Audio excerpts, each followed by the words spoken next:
Hello, I hope you're there. I'm in the church. You know this place.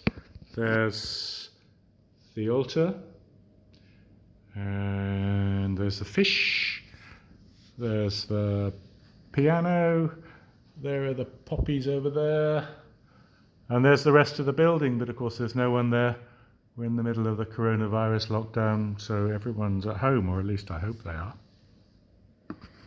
How have you been getting on these strange times we're living in? I wonder if you've had to stay in, or have you had the chance to get out and about? We're very fortunate to live in such a nice part of the country with trees and fields, and most of us have got gardens and room to do things in without falling over each other all the time. I just hope that you haven't had time to get bored and that you're enjoying being in each other's company. I'll tell you one thing that's possibly never occurred to you.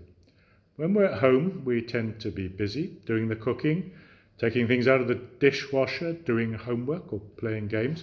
We're always finding something to do. There seems to be so little time to sit down and properly talk with each other as a family, tell each other what's going on in our lives, what we've been thinking about, what we're planning. When we come home at the end of the day, somebody generally asks us, "Did you have a good day? Anything interesting happen?" And we generally answer, "Nah, nothing much." And we go off to get changed or whatever.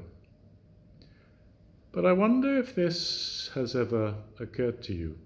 Now there's so much time on your hand. Have you ever realised quite how much the other people in your family might actually enjoy the chance to sit down with you and have a proper conversation? When you think about it, there's so much you could talk about. I wish I'd asked my parents and grandparents more about their lives when they were children. They'd seen so much, but I never really asked them about anything. Ask your parents what they were doing 20 years ago. Tell them what you hope you'll be doing in 20 years' time, or just even tomorrow, and go on from there. I'm going to read you a story from the Bible about a day when Jesus was staying with his friends. There was work to be done, but Jesus also wanted to talk, and you'll hear how it panned out. And I'm going to read this from a proper book. It's called The Two Sisters. "It's not fair," moaned Martha. "It's just not fair. I've cleaned the house from top to bottom, scrubbed the floor till my fingers hurt.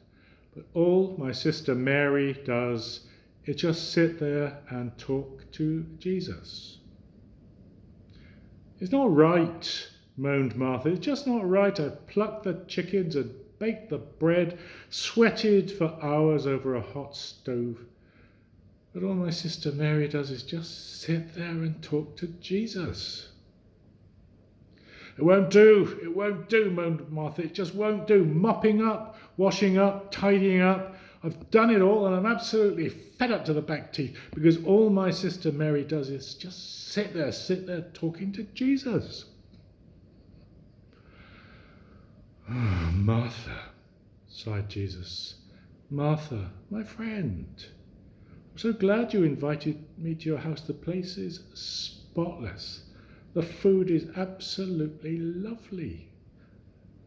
But you mustn't be angry with Mary, your sister. She's made the right choice. Cooking and cleaning and washing up, they're important. Yes, they've got to be done. But sometimes it's better to put away your brushes and all your cloths. Just sit down, rest, and talk with me."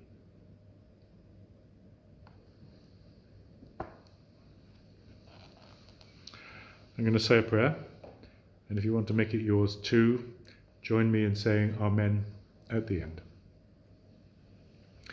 Dear God, we know that Jesus had friends whom he loved, and even when he was on the way to face danger in Jerusalem, he found time to sit and talk with them. Thank you for our friends and our families, for everyone who looks after us, for everyone we have the chance to look after. Let us grow together in love so the world will be a happier place for everyone, forever and ever. Amen. Have a lovely day. See you again soon.